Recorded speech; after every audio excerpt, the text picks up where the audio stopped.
ಹೆಜ್ಜೆ ಮೇಲೊಂದೆಜ್ಜೆಯ ನಿಕ್ಕುತ್ತ ಗೆಜ್ಜೆಯ ಕಾಲಿನ ನಾದವ ತೋರುದ ಸಜ್ಜನ ಸಾಧು ಪೂಜೆಯ ವೇಳೆಗೆ ಮಜ್ಜಿಗೆಯೊಳಗಿನ ಬೆಣ್ಣೆಯಂತೆ ಭಾಗ್ಯದ ಲಕ್ಷ್ಮೀ ಬಾರಮ್ಮ.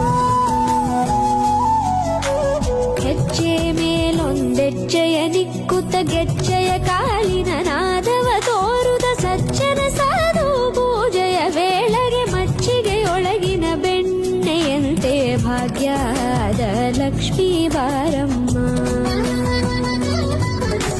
ಕನಕ ವೃಷ್ಟಿ ಕರೆಯುತ್ತ ಬಾರೆ ಮನೆಗೆ ಮಾನವ ಸಿದ್ಧಿಯ ತೋರೆ ದಿನಕ